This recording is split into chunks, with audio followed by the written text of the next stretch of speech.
আশা করি আল্লাহর অশেষ রহমতে আপনারা সবাই ভালো আছেন। আজকে আমি আপনাদের কাছে একটা গুরুত্বপূর্ণ কথা শেয়ার করব। জমিতে কিভাবে আলু লাগাতে হয় আর জমিটা কিভাবে প্রস্তুত করতে হয়। আলুগুলো দেখেন কি সুন্দর গাছ বের হয়েছে। আমরা কিন্তু ২০-২৫ দিন আগে আলুগুলো বের করে নিয়ে আসছি। পরে মেঝেতে বিছিয়ে দিয়েছি। আলুর গাছগুলো কিন্তু সুন্দরভাবে বের হয়েছে। ধান উঠানোর পরে আলু আমরা লাগালাগি শুরু করি জমিতে। তো আলুগুলো এখন কেটে নিব। প্রতিটা আলুতে একটা করে গাছ থাকবে প্রায়। একটা আলুকে প্রায় আমরা ৪-৫টা ভাগ করব। কোনো আলুতে যেরকম গাছ সেরকমভাবেই কেটে নিতে হবে আলুগুলো।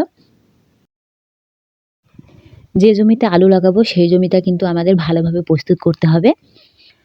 দেখেন আমরা জমিতে চলে আসছি। জমিটা কিন্তু ভালোভাবে নির্বাচন করে নিয়েছি আমরা। চাষিয়ে নিয়েছি খুব সুন্দরভাবে। মাটিগুলো ঝুরঝুরা হয়েছে আর পরিমাণ মতো কিন্তু সার আমরা দিয়ে নিয়েছি মাটিতে। দেখেন আমরা আলুগুলো কিন্তু সুন্দরভাবে বিছিয়ে দিয়েছি। একটা একটা করে রেখে দিয়েছি। প্রায় ১ টাক্কর বা ১ বিদ্যা বলে এভাবে আমরা আলুগুলো দিয়েছি। এখন আমরা মাটি দিয়ে ঢেকে দিব। আলুটা তলে থাকবে মাটির আর ওপরে মাটি থাকবে। এভাবে আমরা ঢেকে দিচ্ছি দেখেন ঢাকা হয়ে গেছে।